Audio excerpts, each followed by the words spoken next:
आजकल भारत की राजनीति में एक बहस जोरों पर है और वो है परिसीमन। ये एक ऐसा मुद्दा है जिसमें हमारे देश के उत्तरी और दक्षिणी राज्यों के बीच एक गहरी राजनीतिक खाई बनाने की ताकत है। तो चलिए आज इसी को समझने की कोशिश करते हैं कि आखिर ये है क्या और ये इतना जरूरी क्यों हो गया है। तमिलनाडु के मुख्यमंत्री M.K. स्टैलिन का ये बयान देखिए। ये सिर्फ एक पॉलिटिकल लाइन नहीं है, नहीं, इसके पीछे छिपा है एक बहुत बड़ा डर। दक्षिण के नेताओं को लग रहा है कि अगर परिसीमन हुआ तो संसद में उनके लोगों की आवाज दब जाएगी और वो राजनीतिक तौर पर हाशिए पर धकेल दिए जाएंगे। तो मामला सीधा सीधा पावर का है, एक तरह की सियासी रस्साकशी। एक तरफ हैं उत्तर भारत के राज्य जिनकी आबादी बहुत ज्यादा है और वो चाहते हैं कि उनकी इस आबादी के दम पर उन्हें संसद में ज्यादा सीटें मिले, और दूसरी तरफ हैं दक्षिण के राज्य जिन्हें ये डर सता रहा है कि उन्होंने जो अच्छी गवर्नेंस दिखाई है कहीं उसकी सजा उन्हें अपनी राजनीतिक ताकत खोकर न चुकानी पड़े। तो चलिए सबसे पहले ये समझते हैं कि ये शब्द परिसीमन, या जिसे अंग्रेजी में डिलिमिटेशन कहते हैं, या आखिर है क्या भला जिसने इतनी बड़ी बहस छेड़ दी है। इसे बहुत आसान भाषा में समझते हैं।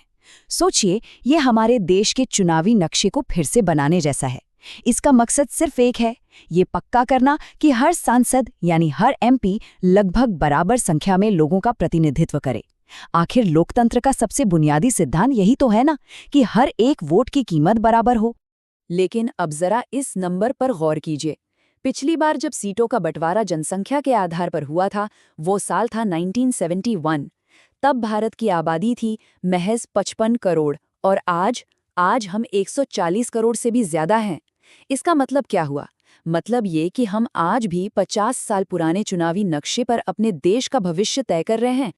और इस पुराने नक्शे का असर वो चौंकाने वाला है। आज उत्तर प्रदेश में एक सांसद करीब 25 लाख लोगों की आवाज है, वहीं तमिलनाडु में एक सांसद 18 लाख लोगों को रिप्रेजेंट करता है। देश के अंदर ही इतना बड़ा फर्क। और अगर इसकी तुलना ब्रिटेन जैसे देश से करें तो वहां तो एक सांसद सिर्फ 1 लाख लोगों का प्रतिनिधित्व करता है। मतलब साफ है, भारत में हर नागरिक के वोट की ताकत बराबर नहीं है।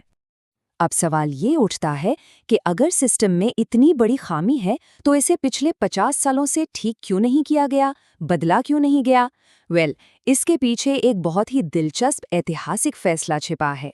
कहानी शुरू होती है 1971 में।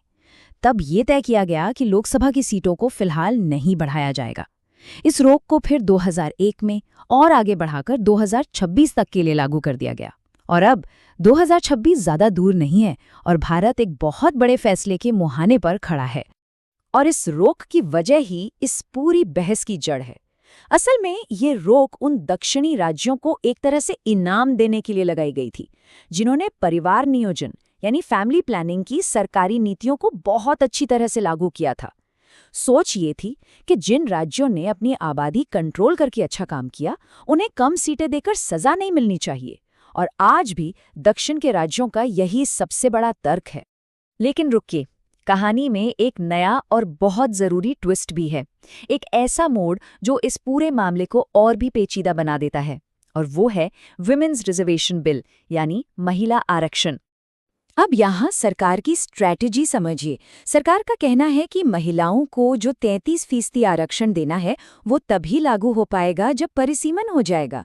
तर्क ये है कि पहले संसद में सीटों की कुल संख्या बढ़ा दी जाए ताकि जब महिलाओं के लिए सीटें रिजर्व हों तो किसी भी मौजूदा पुरुष सांसद को अपनी सीट गंवानी न पड़े। मतलब एक बड़े रिफॉर्म को लागू करने के लिए दूसरे बड़े रिफॉर्म को जरिया बनाया जा रहा है। और ये सीटें बढ़ेंगी कितनी? अंदाजा है कि लोकसभा की मौजूदा 543 सीटें बढ़कर करीब 850 तक पहुंच सकती हैं। ये कोई छोटा मोटा बदलाव नहीं है, ये हमारे लोकतंत्र के इतिहास का एक बहुत बड़ा कदम होगा जो हमारी संसद की पूरी तस्वीर ही बदल कर रख देगा। तो कुल मिलाकर ये पूरी बहस दो बहुत ही बुनियादी लेकिन एक दूसरे से टकराते हुए सिद्धांतों पर आकर रुक जाती है।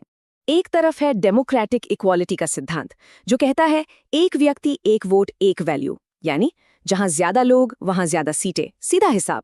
और दूसरी तरफ है फेडरल फेयरनेस का सिद्धांत। ये कहता है कि जिन राज्यों ने देश की नीतियों को मानकर अच्छा काम किया उन्हें इसकी सजा नहीं मिलनी चाहिए। तो दक्षिण के राज्यों को असल में डर किस बात का है? उन्हें लगता है कि संसद में उनकी आवाज कम हो जाएगी। जब केंद्र सरकार से राज्यों को मिलने वाले पैसे और योजनाओं की बात आएगी तो उनकी बार्गेनिंग पावर घट जाएगी और उन्हें हमेशा ये महसूस होगा कि देश की राजनीति पर सिर्फ हिंदी भाषी राज्यों का ही दबदबा है और वे अलग थलग पड़ गए हैं। तो अब सवाल ये है कि इस मुश्किल पहेली का हल क्या है? इस सियासी चौराहे से भारत को आगे ले जाने के लिए कौन-कौन से रास्ते हो सकते हैं? चलिए देखते हैं।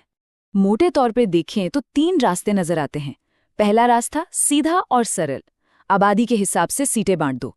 इससे एक व्यक्ति एक वोट का सिद्धांत तो लागू हो जाएगा, लेकिन उत्तर को बहुत फायदा होगा और दक्षिण को भारी नुकसान। दूसरा रास्ता है बीच का, एक बैलेंस्ड फॉर्मूला बनाया जाए जिसमें आबादी के अलावा दूसरे फैक्टर्स भी देखे जाएं। ये एक राजनीतिक समझौता हो सकता है, पर शायद ही इससे कोई पूरी तरह खुश हो। और तीसरा ऑप्शन कि जो नई सीटें बढ़ें उन्हें सभी राज्यों में पुराने अनुपात में ही बांट दिया जाए।